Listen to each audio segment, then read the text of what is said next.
17 سال دەرباس بوون. شەهیدên گۆپتیپên zêrîn dîrok nivîsandin.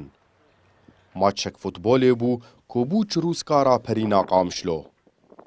Serhildana got ciwanên Kurd xwîna xwe diberderjandin. Dê û bavê Ehmed gora wî dişon û bi dilekî şewat wê rojê bibîrtînin.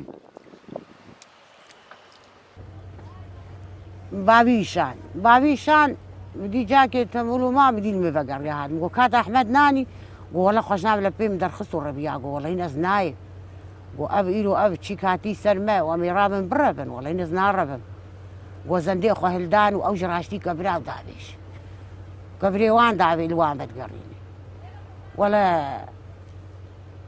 پچکی ما بدی جاکێ مارامەتکاوی تەلەفۆنێ خستم گۆ عەجەلە ژن خالێ گۆ ئەحمەد وەکتما نزابێت چرۆ مامە باستا ئەم چووم گیان سەر جەعدێ وەڵە پیکا بەکات مەسەکنی مەسوار کرد مەهانی مستەشفێ ئەم هاتن مستەشفێ مەگۆکانی گۆ مەمنوع کەس دەرباس نابوو وەڵە قیزامەتگای و خەڵدەری قەلبان چوو هەندڕ دی جاکێ قیڕنی پێکرد گۆ ژن خالێ گۆ مددۆ سەرچە گۆ چار حەبووم سەرچە عەبێدی دوا هەلدایی نە ئەو بوو ئێ دەستسیام هەلدایی ئەحمەدی و ئەحمەدی گۆ شەهید کردی.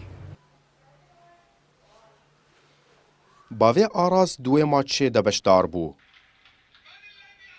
Bi çavê xwe dît ku çawa cemawerên tîma cihad ji alî rejîma Sûriyê ve hatin gullebarankirin. Di roja yekemîn de li yarîgehê çar ciwan şehîd ketin. Lê cemawer nesekînîn û raperîn li hemî bajarên Rojavayê Kurdistanê pêket.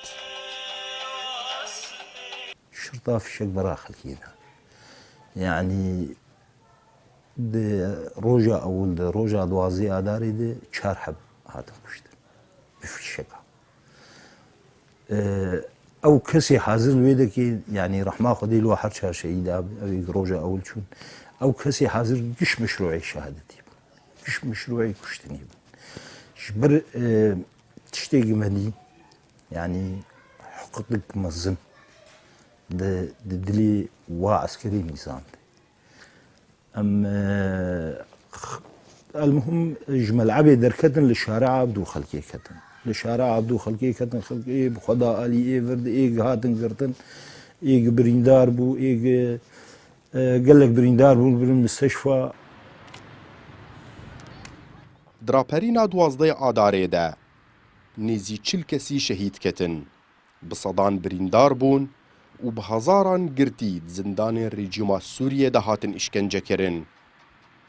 Piştî pevçûnekê di navbera tîma cihadiya Qamişlo û tîma Ftûyê ya Dêra Zorê de biryara gullebaranê ji alî parêzerê Hesekeyê Berê Selîm qebûl hat.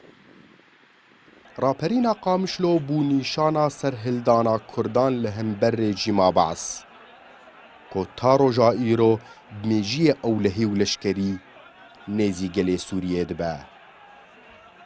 Akram Salih Kurdistan 24 Qamişlo.